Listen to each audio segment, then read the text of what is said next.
Hello, everyone, and welcome to the 2020 European Peace Colloquy webinar series. My name is Joey Williams, and I will be your host for our webinar this evening. First of all, a few household items. This webinar will be recorded and will later be published online. So if you do not wish to appear on the recording, you may turn off your video now and also remove your name from the screen by renaming yourself.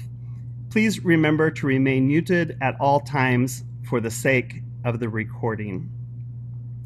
If you'd like to ask a question during each webinar, you can submit questions to the speaker by typing them into the chat function. And if you prefer that your question remain anonymous, then please send that in a private chat to me, Joey Williams. And then at the end of the presentation, we will share your questions with the moderator and the speaker. You can submit your questions at any time during today's presentation. A warm welcome to anyone who is joining this series of online webinars for the very first time, and welcome back to everyone who has joined us for one of our previous sessions. The 2020 European Peace Colloquy webinar series is organized by peaceprojects.eu. Peace Projects is the Ministry of Community of Christ Europe and is headed by the Community of Christ European Peace and Justice team. Our aim is to provide members and friends of Community of Christ with easily accessible resources, materials, and understanding of peace work in the European context, and give insight into how we might engage in mission together with others. As an online event, we have people joining us from all around Europe, the USA, Canada, Australia, the British Isles, and beyond.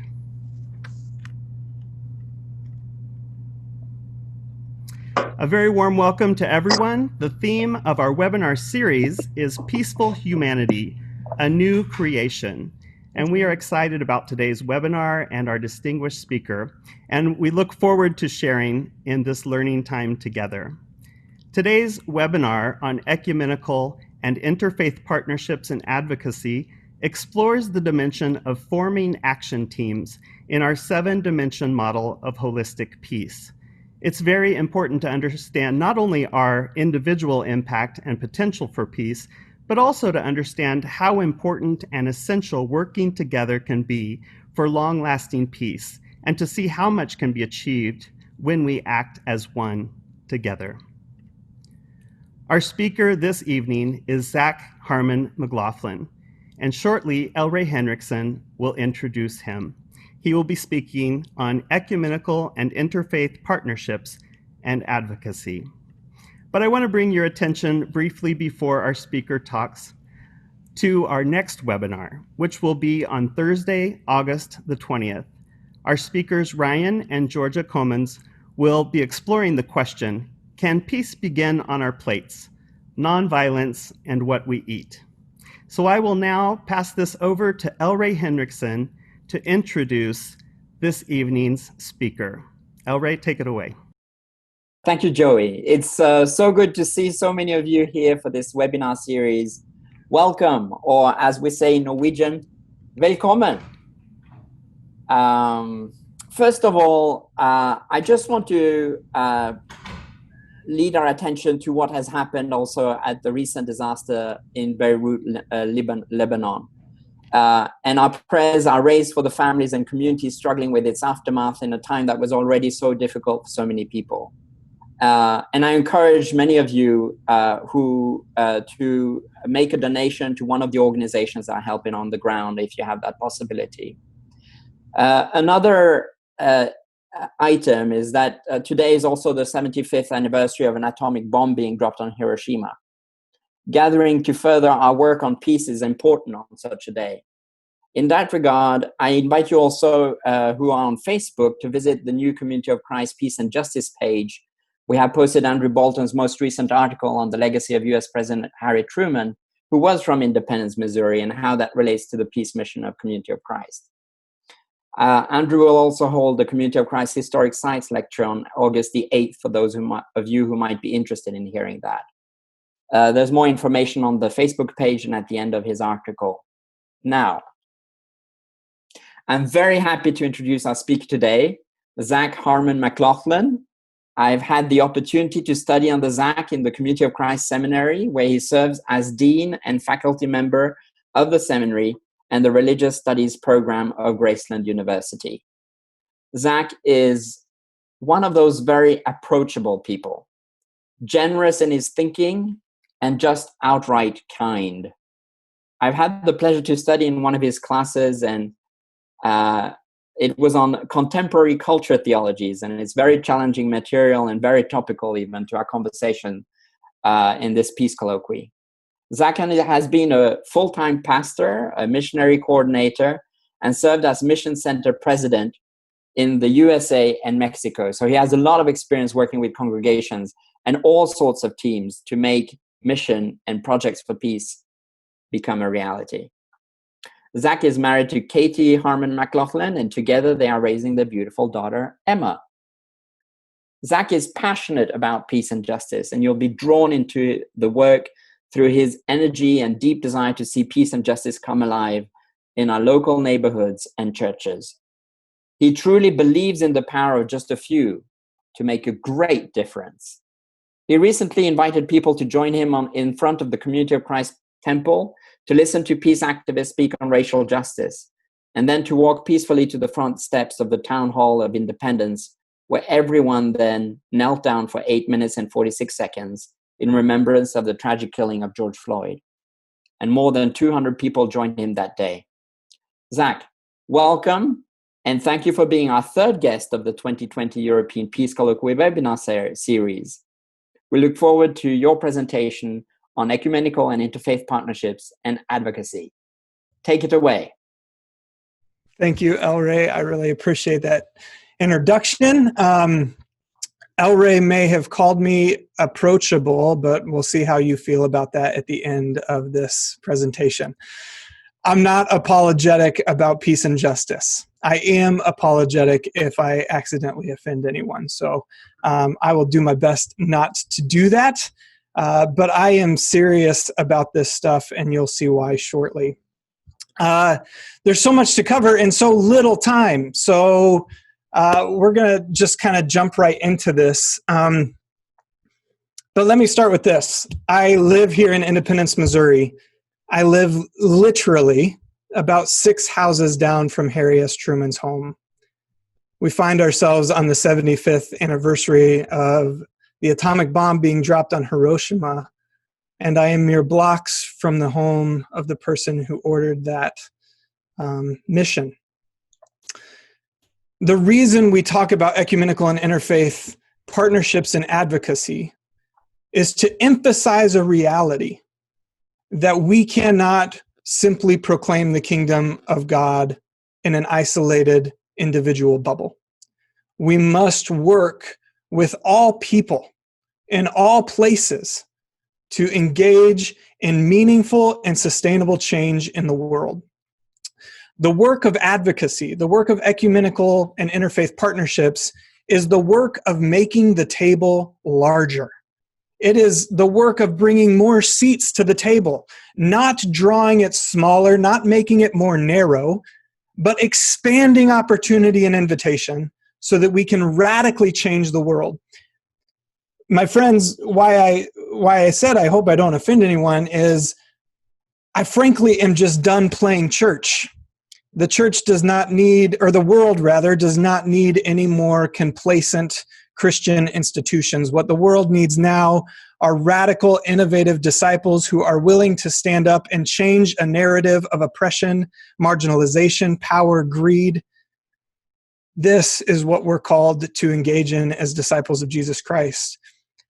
As the dean of the seminary, I know all too well that the unfortunate reality of our world is that most of this oppression, most of this marginalization, most of this hate and this violence come from inappropriate and irresponsible theological narratives.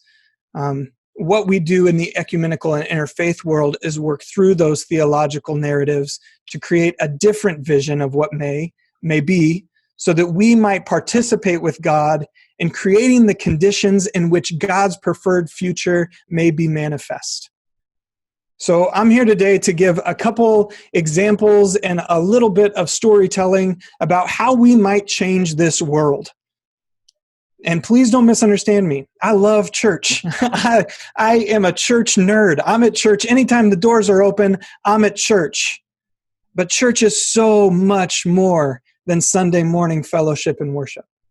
Being a disciple of Jesus is so much more than property ownership, financial stewardship, and business meetings. Being a member of the church, being a disciple of Jesus Christ, by its very nature as explored in the Gospels, is advocacy and partnership. Salvation is not an individual exercise. Rather, my friends, salvation is an exercise in belonging. It is communal by its very nature in Jesus Christ. This opening slide, you'll notice some wonderful seminary students and seminary faculty. This was a picture we took gathering on the beach in Virginia at the National Council of Churches gathering here in the United States in October of this year. Last year, 2019, marked the 500th anniversary of slaves being brought to the United States. 1619 was the first ship that arrived here in Virginia. We met on the beach where that ship arrived. We knelt in prayer. We joined our voices across denominations to uplift a different story of peace, a different world where people are not excluded based on the white supremacy theory of race. Rather, a world where all are included and all find worth. So today we're going to explore this idea of ecumenical and interfaith partnerships and advocacy. I am also the chair or co-chair of the Community of Christ Interfaith and Ecumenical Ministries team for the World Church. And so I'll be sharing a bit from our charter and what's most important to that team moving forward. So first I wanted to begin with simply a couple of scriptures that emphasize for me the importance of engaging in ecumenical and interfaith partnerships outside of ourselves to create an opportunity to tangibly begin to change policy, law, process, and culture. The first comes from Doctrine and Covenants 165, 6a. Beloved community of Christ, do not just speak and sing of Zion. Live, love, and share as Zion, those who strive to be visibly one in Christ, among whom there are no poor or oppressed. The second from Doctrine and Covenants 164, 9d. If you truly would be community of Christ, then embody and live the concerns and passion of Christ. What do you notice about these two scriptures? That's rhetorical. Let me tell you what I notice. These two scriptures point to something deeply important to us as disciples of Jesus, that is incarnation. If we're truly going to make a significant, meaningful change in the world, we must do more than preach about and sing about the living Jesus Christ. We must embody and incarnate as the hands and feet of Jesus Christ in a broken world. We must be the resurrection of Christ in a broken world so that we can engage in the halls of power where laws are created that subjugate people to the margins of society. We must incarnate Jesus Christ to begin to make radical, meaningful change. Doctrine and Covenants 165 and 164 emphasize this by reminding us our responsibility as disciples of Jesus is not simply to participate in church, but to engage a broken world so that we can participate with God in creating God's preferred future that is the peaceful reign of God. Two other scriptures that come to mind that I didn't mention here that I think are really important to this conversation. And I'm sorry if I'm talking so fast. It's just there's a lot I want to get through and not a lot of time to get through it. Two other scriptures that come to mind for me here that are really important. The first is Matthew 18, and it's a reorientation of success. And El Rey mentioned this in his opening comments. Matthew 18 says this, where two or three are gathered, so there am I. The roots of peaceful action do not take the masses. They take a faithful few. we must reorient our understanding of success.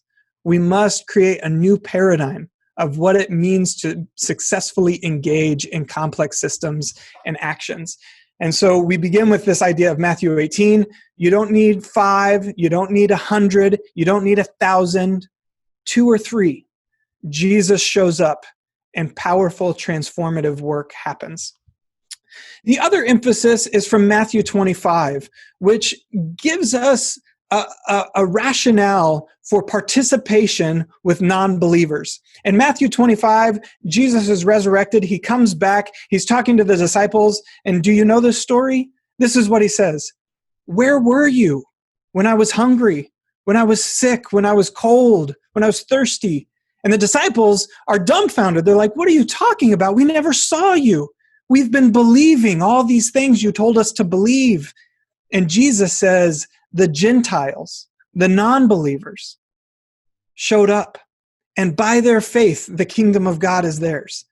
So Jesus emphasizes this understanding that belief in some ways follows our peaceful actions of faith.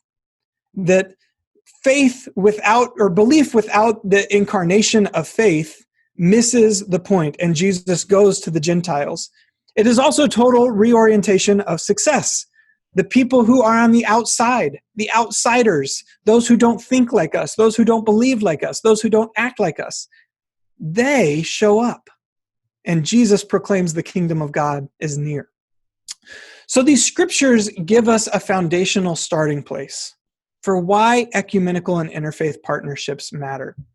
We also have these things called mission initiatives in the community of Christ. These mission initiatives are reflective of our enduring principles, which are the heart, essence, and soul of community of Christ. These mission initiatives give us tangible missional obligations, tangible missional responsibilities to work in the world. And so from the standpoint of the ecumenical and interfaith team at World Church, we see 3 of these as being really important or imperative to our work in the interfaith and ecumenical world. The first is pursue peace on earth. Ecumenical and interfaith initiatives and organizations serve to promote understanding and cooperation around common concerns such as justice and peacemaking efforts. Also, there will be peace on earth when the major religious traditions of the world are at peace with one another. It is through working together toward peace and justice that it becomes possible. Next is abolish poverty and suffering. Cooperative, ecumenical, and interfaith efforts to abolish poverty and end suffering, both locally and globally, are the most effective ways to achieve this mission initiative. And lastly, develop disciples to serve. Ecumenical and interfaith organizations provide information and resources to educate disciples about advocacy and action opportunities as an expression of Christian discipleship. So these are some of the starting places for ecumenical and interfaith partnerships. But the reason we want to engage with other organizations where we have missional alignment, meaning that we're working toward the same missional end, that being the peaceful reign of God, restored creation, is we come to that conclusion for a whole host of reasons. As a person who loves community of Christ, it's important to note we are a small but mighty church, right? By ourselves, we cannot work and create sustainable peace. This work of radical change, this work of radical peace must be done in concert and community with other organizations and participants. When we pool our resources, when we pool our capacity together, both human and financial, we create a much larger voting block, a much larger cohesive unit that can move the halls of power toward peace. Indeed, this is how the world largely has changed.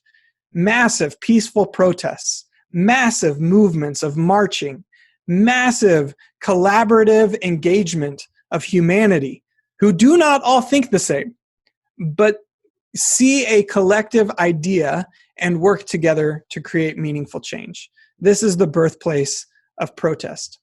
So because I don't know if you can tell yet, but I'm a kingdom builder. I want action. I want to engage in the work of creating change. And so I actually want to give a model today for where do we begin. One of the things that I want to accomplish in this time together is how to start the process of forming a peace and justice action team. Where do we begin without getting overwhelmed at the wild complexity and fluid world in which we live in? And so I want to give this model called the pastoral spiral. This model comes from Maria Simperman's book, Social Analysis for the 21st Century. It's this book right here. I believe you can get it on Kindle, but you can also order it on Amazon or probably find it in a local bookshop, if not order it through a local bookshop. I want to give this model because this model will create a pathway. It's not a one-size-fits-all approach, and it's certainly not the only resource out there, but this model will create a pathway to address some of our assumptions and bias, create meaningful strategic partnerships with other organizations in our community to make meaningful and sustainable social change. So if you're sitting here listening to this presentation, and you're passionate about an issue, maybe it's systemic racism, maybe it's climate change, maybe it's human migration, maybe it is nonviolence. But the more you think about that issue, the more overwhelmed you get by its size, how deeply integrated it is into systems and cultures, and where do we begin? I want to introduce the system as a process to create and a process to start change. So you'll notice there's experience, social analysis, faith reflection, and action. What you may notice right off the bat is this is not a linear process. This is not an A plus B equals C process. This is an iterative cycle that happens on multiple levels simultaneously. When we simply engage experience and action, but leave out what God is up to and the societal influences upon our experience, we fail to engage in incarnation. Or vice versa. Perhaps we've done the discerning work of what God is up to in our midst, and we understand our experience, but again, we've left out our community and haven't done anything about it. We miss out on incarnation. So the point of this process is to give us a holistic approach to ensure we are doing the work of drawing the table wide, ensuring that voices that don't have power are in participation with us, so that we can create partnerships and relationships with other organizations to create meaningful and sustainable change. So our starting place is beginning with experience. It's the what of a thing. What is happening? What are we experiencing? Who are we and why does this matter? So we begin with our own experience and understanding our own context. Why does peace and justice matter to the people of the UK and Europe? Why are we having a peace colloquy? What's the importance of nonviolence, and what has our experience as a church been with nonviolence? An important transition here in defining our experience is moving beyond simple data and into story, into encounter. We are a testimony church. Many of us, our passion for a certain situation or a certain issue starts from an encounter we've had with the Holy Spirit or God. How did we encounter God when it came to climate justice? Why am I passionate about climate justice? Why do I want to engage in this work? And telling that story. In the United States where I live, storytelling has been an incredibly powerful tool for social change. The example I'll often use are LGBTQ plus rights. In the United States for the last 20 years, more and more people began telling their stories. It was less argumentative about data and facts and shifted to storytelling. This is who I am and you know me. What does this mean for this oppressive, dehumanizing behavior?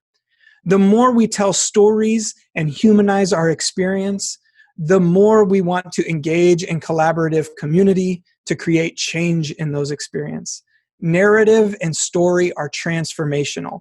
You can argue and debate data and fact, whether we like that or not, you can. It's much more difficult to debate and argue personal story that is transformational. It's important when we're working through articulating our context and experience to name it. What is it exactly we are talking about? To be focused and understand that experience. So many of us may be passionate about multiple issues of peace and justice, but finding focus and clarity can be wildly meaningful so that we can then reach out to other community organizations, be them interfaith or ecumenical, to work to clarify an issue. So while we care about climate justice and human migration, we want to focus on systemic racism. And so we're going to work specifically on that and unpack that experience. That's just an example. Then lastly, when we're looking at our experience, who's still needed here and who is missing?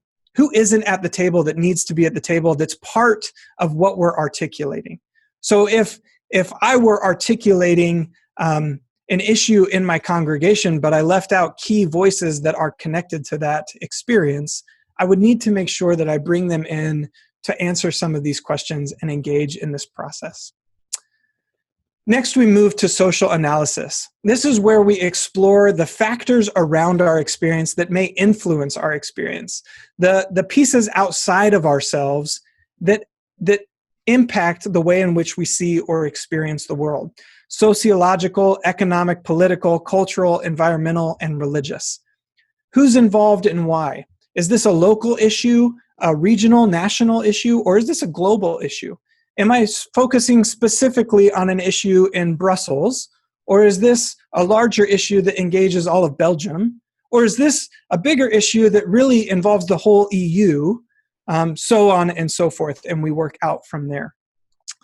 Who is engaged in that? What are the narratives and stories of the people on the outside of this experience that are impacting it, and should they be brought into conversation? The economic and political atmosphere and culture that we're working in. Who has power? Who doesn't? Why is that? Who has money and who doesn't? Why is that? And how have these decisions or this issue that I'm working on, how has that been impacted by this society and this culture? It's important to understand the culture in which we're working in, because understanding the culture helps us understand and unpack meaning making. So when we engage in ecumenical and interfaith partnerships, it's important to understand the cultures of the organizations and relationships we have so that we can keep focused on the issue at hand to work and advocate for change and peace. Lastly, or important, we don't leave out the environment. Everything we do has a footprint. How is this issue impacting the earth? Where is this issue happening? For me, here in the United States, being intentional and thoughtful about indigenous rights is imperative. The ministry and mission in which I work at in my work is happening on stolen land. How do I reconcile that? And how do I work within that? And how do I make sure the voices are represented that need to be represented as I advocate for change? And lastly, religious. If you know me, you'll hear me say it all the time. Everything is theological. And so noticing the religious patterns and narratives that are happening in our context. This next part of this process, this cycle, is incredibly important in getting started. Taking all this data and information before God. What is God up to here? What is God inviting us to here? Where is God in this? This is the discernment process. This isn't just about you and me. This isn't about my agenda or my desire. Rather, this is about my participation with God. This is our burning bush moment. Do we notice, and are we being attentive to God in our midst? And are we turning to the side, as Exodus 3 reminds us, to notice this great sight of what God is doing? This is an also important part, particularly in talking about ecumenical and interfaith partnerships, to engage our tradition. Many people, I think, get confused when we engage with ecumenical and interfaith work that we're somehow dismissing or diminishing our identity as community of Christ or the tradition in which we're coming from. This is quite the opposite. Engaging our tradition and claiming our tradition is imperative and understanding our efforts of peace in relationship with others. And so how we are community of Christ in the midst of these ecumenical and interfaith relationships is incredibly important. It gives us insight and understanding. It also gives us clarity of identity as we work through to say, hey, we may disagree on these various theological issues, on these various ethical or moral issues, but we're working together on this very focused, specific issue because we both believe in this. So today is a great example of this. The UK church, I noticed, Community of Christ, signed on to the statement, the interfaith statement, recognizing the 75th anniversary of the bombing of Hiroshima, proclaiming with multitude of other faith organizations saying, we seek a more peaceful world. Do we agree on the theological nature of how we get there? No. Do we agree on ethical or moral issues within our organizations? No. But collectively, we all agree that we want a more peaceful world where this kind of act of hatred and violence does not exist. So that's a great example of this. Lastly, we move to action. Action is where we begin to respond. This is trusting the vision that led you here, that encounter that we talked about with experience, that testimony of what God has moved or transformed in us to get us to respond to the call of advocacy. To see and to respond, to pay attention and call attention to the places where God is actively involved in our life and experience. How are we noticing what God is up to? And process and flexibility. We live in a complex world. So if you get too caught up in decision-making that is rigid and stuck in agenda and process, you will fail. Action must be fluid. It must be responsive to the complex times in which we live. So to take a phrase from the Black Lives Matter movement here in the United States, we are seeking progression, not perfection. Oftentimes, we hesitate to act and engage in relationship because we don't have the right answer yet. When in reality, we need to take the wisdom of Mother Teresa, who often would tell people who visited her in Calcutta, it's small actions with great love that change the world. Small actions with great love. So the steps of taking action: envision. What is it that we're trying to accomplish? Set priorities. What matters most here? Our aspirational goal is this, but to do that, we must build the bridge as we're walking on it. So setting priorities, the baby steps of movement. Creating models, knowing that those models will fail, which is, by definition, experimentation. Having a culture and a stance of the willingness to ask questions, to fail, but understanding that our failure is success. Perhaps the most simple but most difficult, get to work. Simply start. Where does it begin? In terms of simply saying, we care about this, we're going to start working on it. Assess and revise. Having a culture within your team or yourself or the congregations you work with or mission center, whatever it may be, to constantly be in an evaluation mode. What's working, what's not working? What lessons have we learned? How can we shift and adapt so that we can create meaningful social change? And repeat as needed. Again, this is a cycle. It's iterative. It happens up on top of itself. If we just do the work of experience and social analysis, we fail. If we just do action without discernment, we fail. What we're looking for is embodiment, incarnational mission, so that we can participate with God in what God is up to. I want to begin to draw us to a close with this idea of inquiry. Everything begins and ends with inquiry. In the world of advocacy, you may think that what we're seeking out are clear answers, when in reality, we're in a process of creating a better world. And those answers change every day. They change minute by minute as actions in the world change our experience and response. So asking questions is incredibly important. Having a stance of inquiry, seeking and learning, opening us up to possibility, the power of uncertainty and wonder. All the great discoveries that have happened in the history of our world happened because the discoverer had a willingness to not know.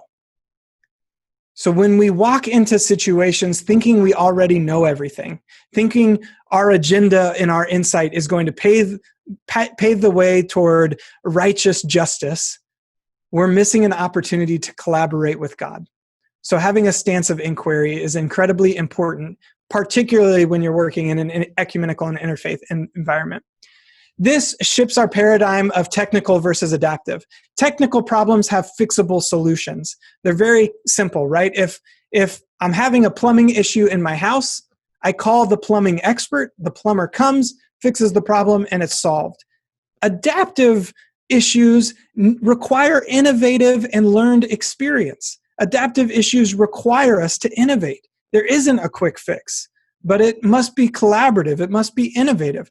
And this shifts the way we think from a transactional model to a transformational model, which challenges the capitalist world we live in, to move our relationships from, I'm going to work with you to get what I want, to I want to work with you to change the world, to be transformed by what God is up to in our midst. Lastly, mutuality and mutual respect, having a shared experience in these endeavors of creating action teams and then finding missional alignment with other groups and organizations is of the utmost importance. Sharing a common narrative and story, why we both care about this and why we're focused on it. We don't have to have the right answers to begin this work. So we're not going to solve issues of Trinitarian doctrine or creeds or issues like that in these ecumenical settings, but we will be able to share a focused narrative of peace and justice on the issues we're working toward together. So I want to leave us with just a few short stories about what this actually looks like and some experiences I've had in the ecumenical and interfaith world. One is the Community of Christ relationship with a group called Church World Service. You may or may not be familiar with Church World Service. Church World Service is the organization that does crop walks, which are fairly popular here in the United States and Canada. I don't know if they're popular in Europe or the UK at all. But our work with Church World Service, where we serve with over 30 other communions, that is Christian denominations, through our work with them, last year, we helped resettle over 200,000 refugees. Our shared identity with the Armenian Church, the Anglican Church, the Lutheran Church, the Mennonites, the Brethren, the Quakers, all these various denominations, because of our shared passion to abolish poverty and end suffering by financial partnership, by tangible human partnership, and by lobbying lawmakers and politicians, we were able to help resettle over 200,000 refugees. And we did that out of our duty and responsibility of faith. The world begins to change. And the work that it took was simply to show up and have conversation.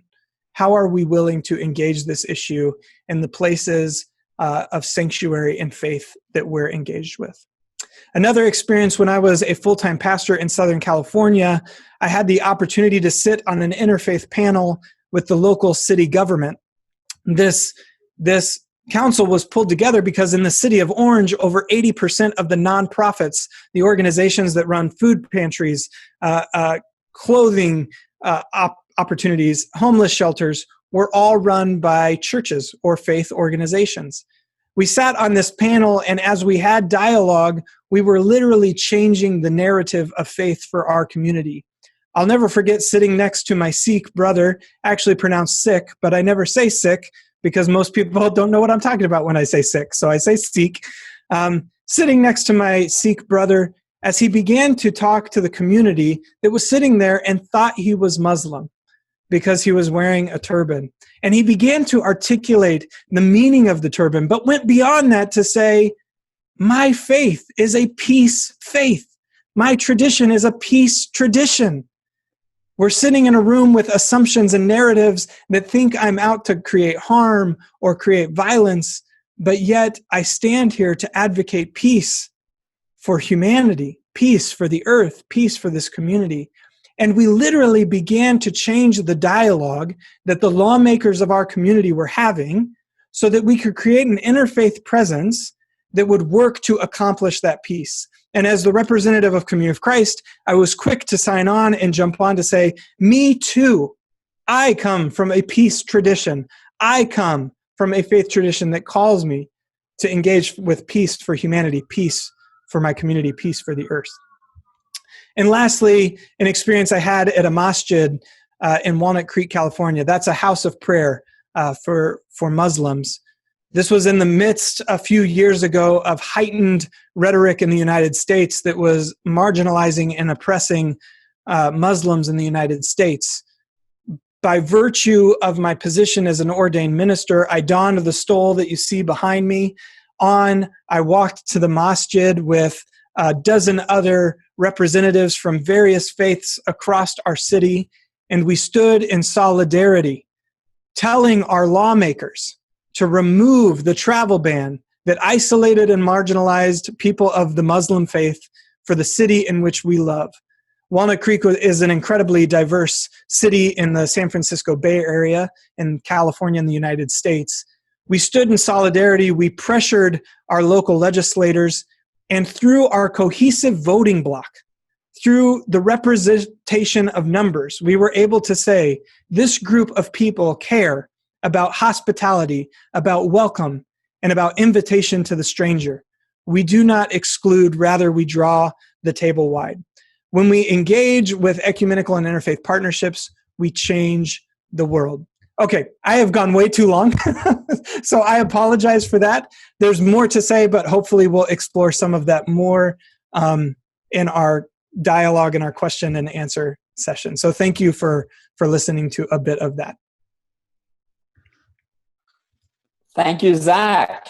That was great, and it's amazing to hear your passion as always.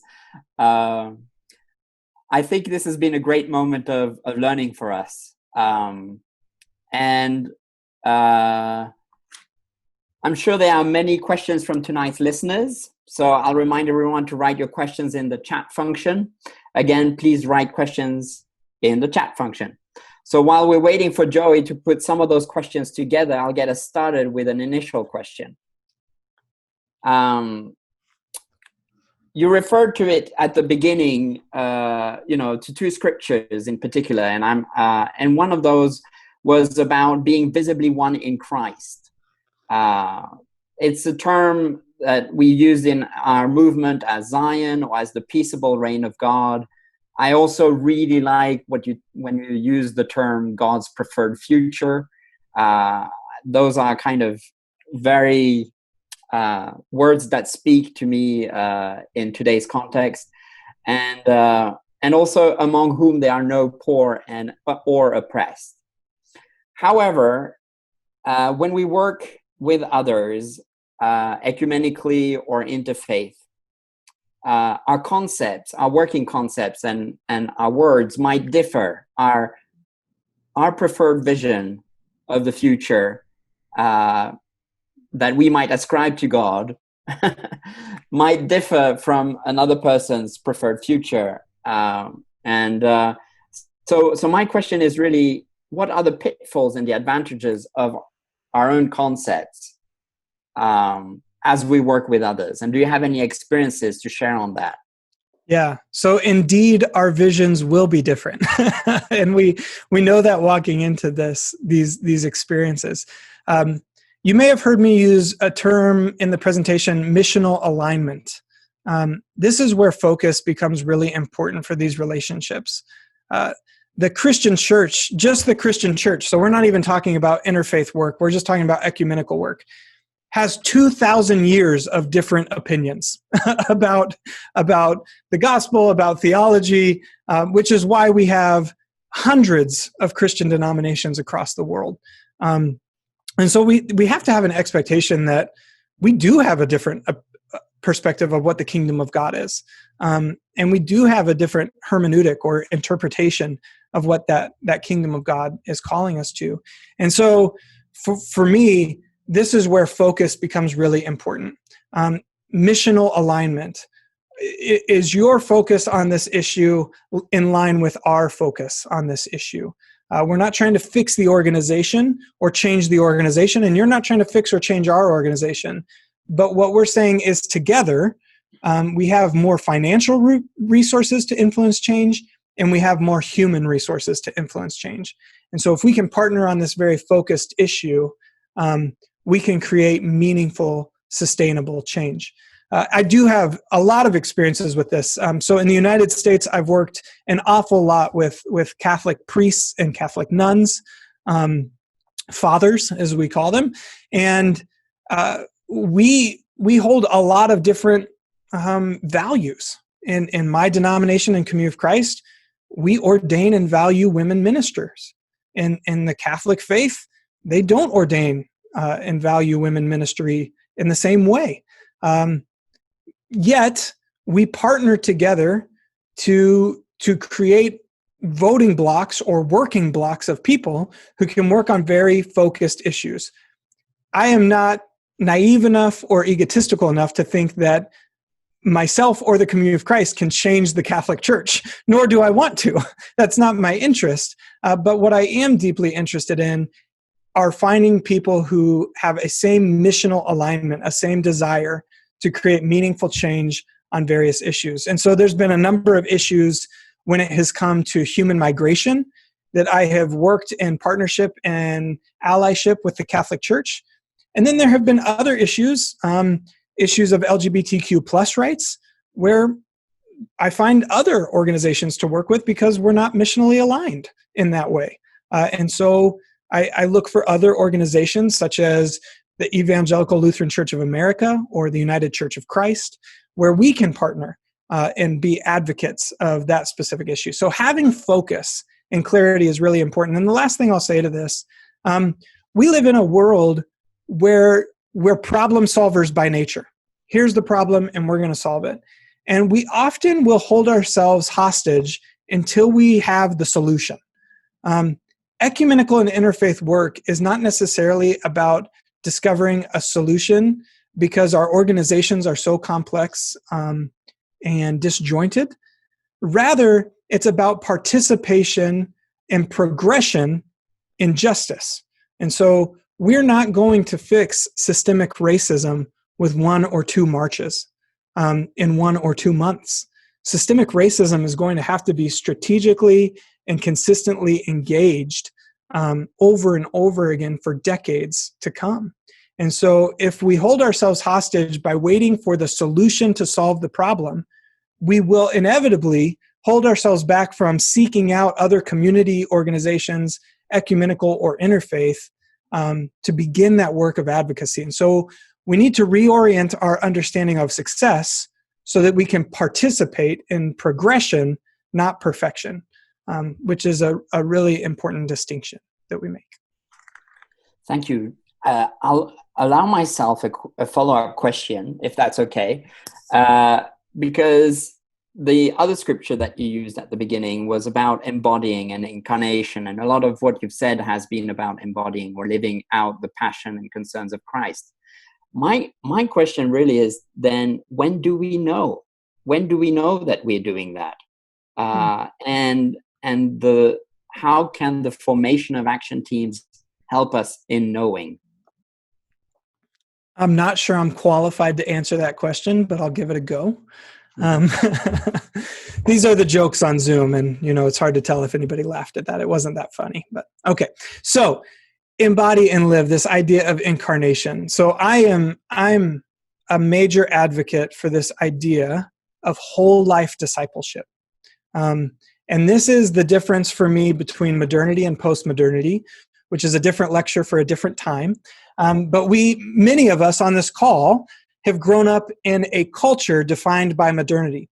And modernity has a way of compartmentalizing our life.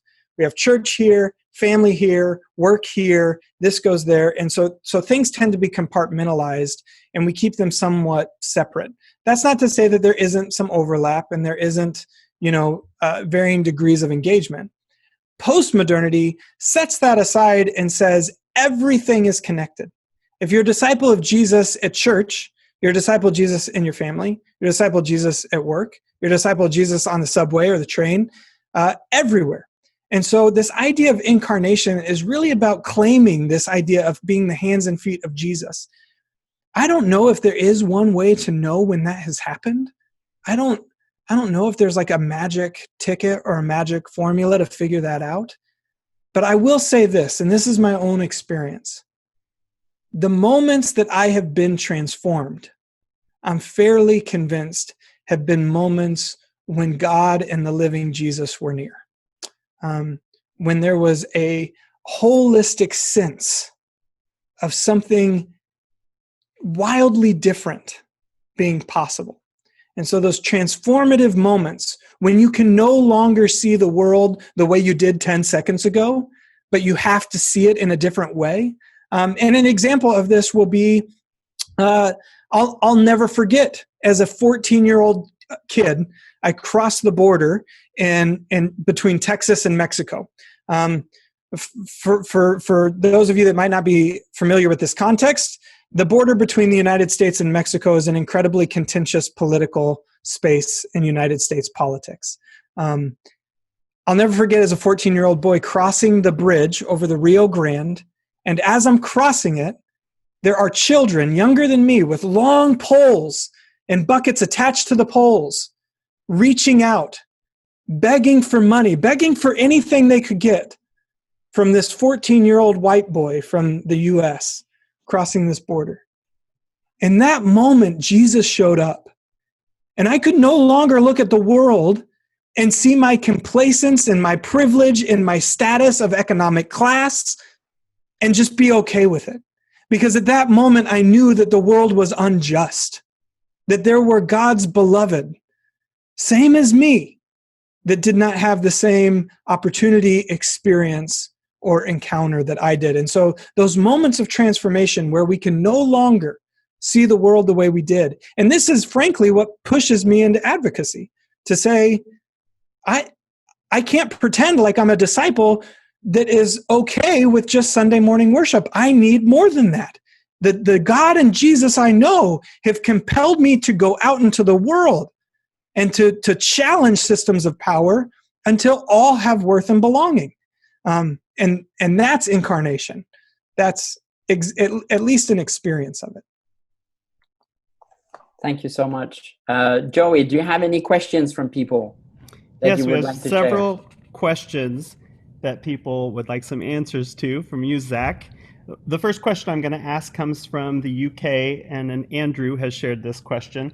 How do we, as people of faith, encourage and support young people to be advocates for social justice? Yeah. So for me, that comes back to storytelling. What's the why of a thing? Why does it matter? And why should I care about it? I'll never forget, as I stated earlier, I'm a church nerd. I spent almost every day of my young life in churches, most of them with Joey.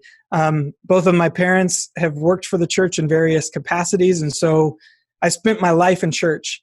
It took until I was 21 years old and in a small village of Kashikishi in Zambia to learn about Jesus Christ.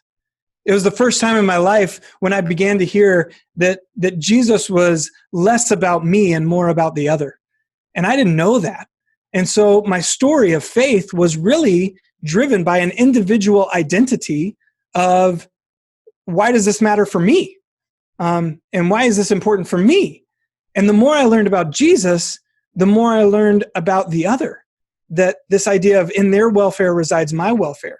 The literal translation of the word compassion means to suffer with another. So this idea of beginning to understand that my faith was less about the individual salvation I hold as God's beloved, and more about giving expression to that belovedness in the other, and that being a proclamation of salvation, that's transformational. And so when I'm talking with young people, when I'm talking to young adults, I remind them, I tell a different story. It's a different theological narrative that isn't about.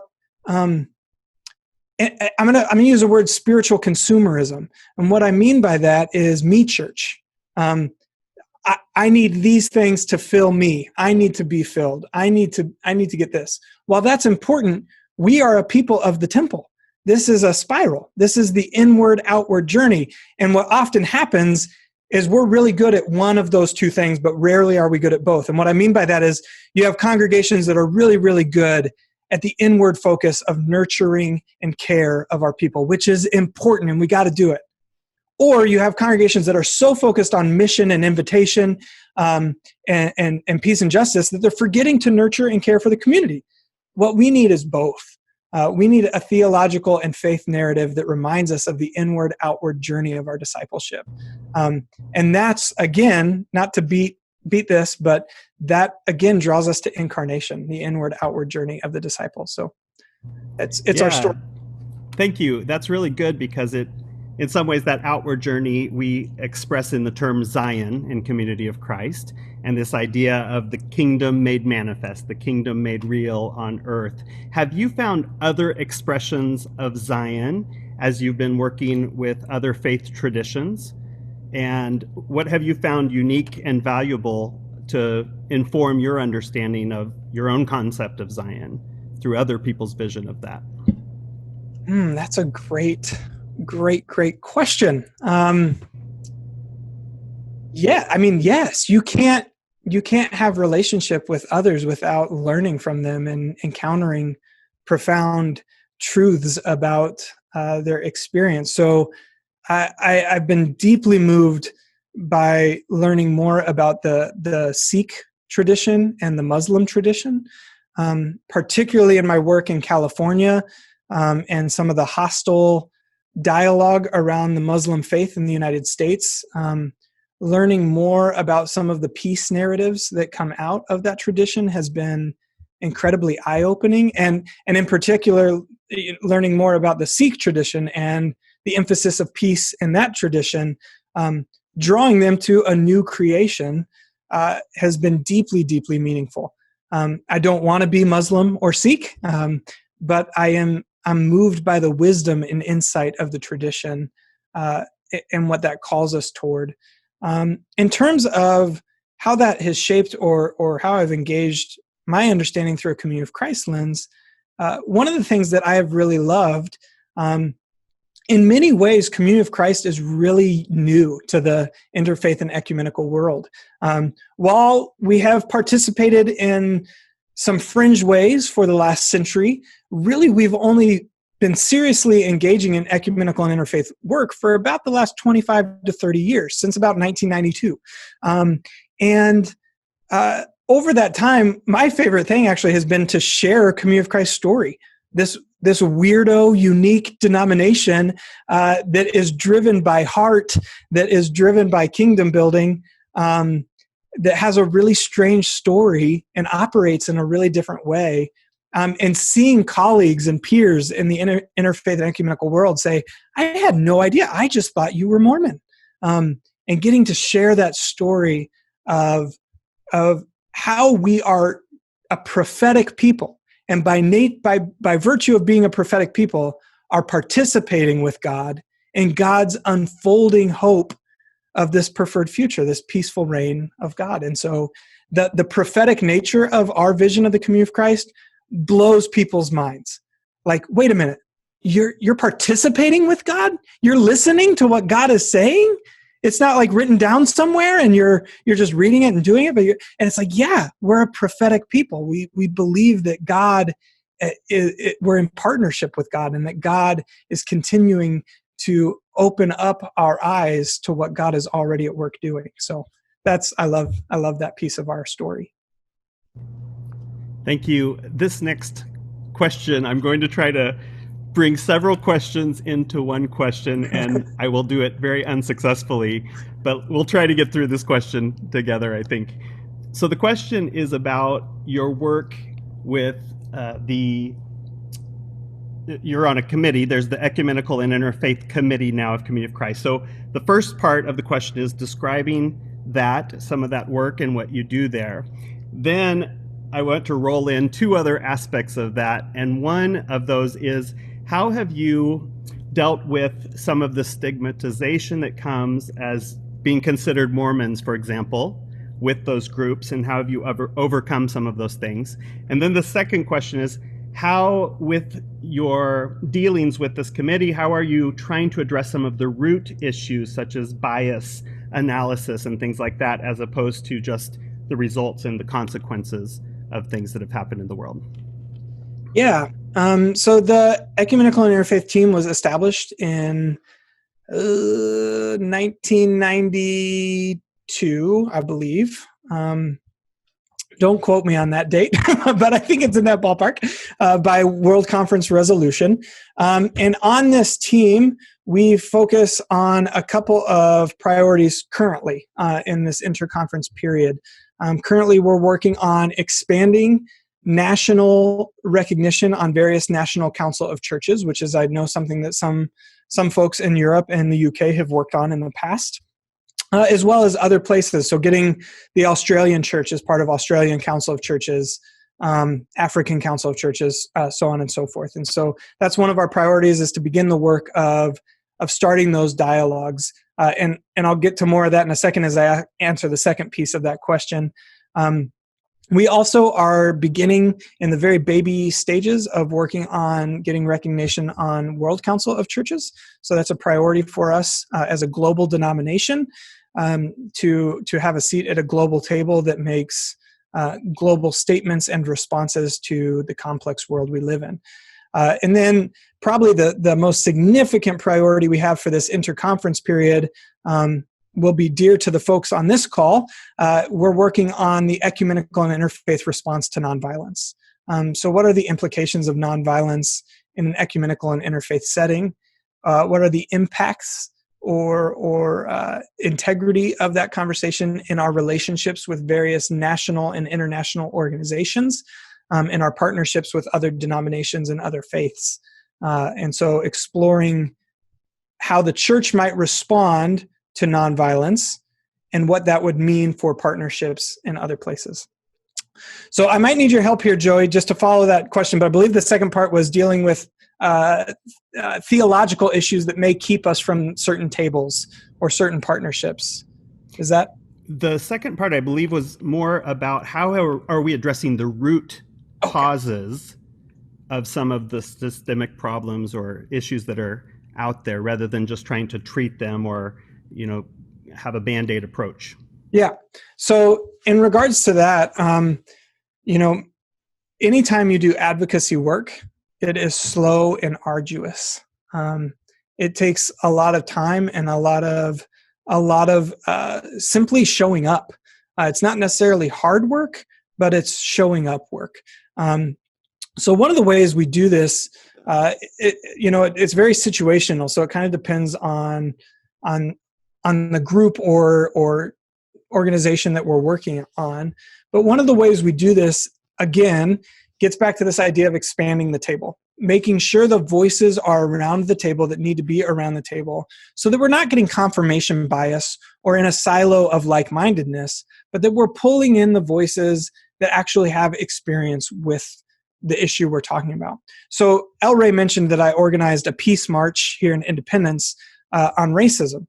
It would have been incredibly inauthentic for this white middle-class heterosexual guy to organize a racial justice march, because I am the epitome of the dominant culture. I don't suffer from racial injustice.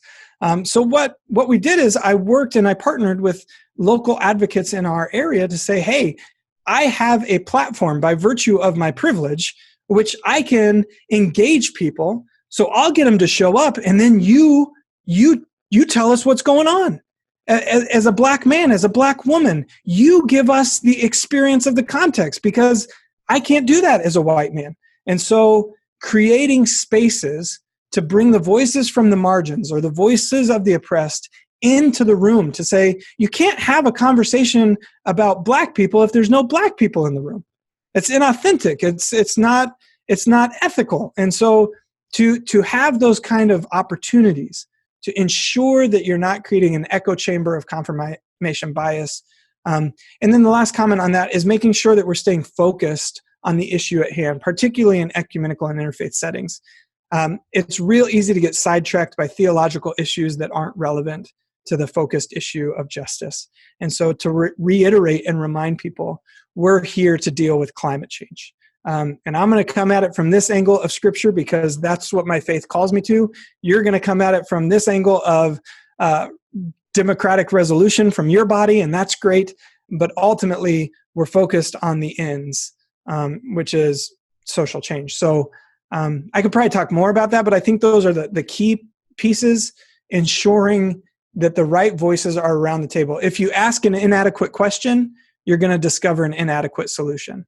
And so we have to make sure that we're asking the right questions, that we have the right people around the table to share about the issues we're passionate about. Well, so we don't ask any inadequate questions. I think we'll stop here, El Rey, and there are many more questions that people have asked, but hopefully we can address those later in our discussion after this webinar or in the podcast that's to come. Zac, there's been a lot of things here condensed in less than a bit more than an hour now, and it's been great to hear this. One of the things that actually just stays with me is it's kind of this aspect of inquiry and asking questions, but not only asking questions about others, but asking questions about ourselves as well and the way we view the world, and also why we do what we do. And also to seek out quality in our relationships among ourselves and with others. So we have more questions for you. So we're going to do a podcast with you very soon, which will be available on our series, Grounds for Peace, on Project Zion Podcast. So keep an eye for that. And now, Joey, if you want to remind us a bit of the other things that are coming up, we will close this session. Well, thank you once again, El Rey. And thank you also, Zac. Just a reminder to everybody that our very next session will be on Thursday, August the 20th at 7 o'clock UK time, 7 o'clock in the evening.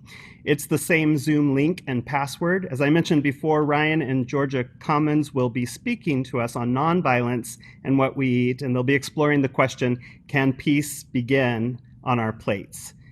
Another great big thank you to you, Zac Harmon-McLaughlin, for your presentation and for taking time to be with us for this webinar.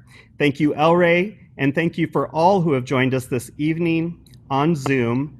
And although we are now closing the formal part of our evening, if you would like to stay on for a little while, we will welcome you to stay. Zac, El Rey, and myself will all be staying for another 10 to 30 minutes. So if you would like to share a question or a comment, just go ahead and stay with us, and then you can participate in that sharing. Otherwise, if you need to leave us now, we thank you so much for joining us, and we hope that you enjoy the rest of your week.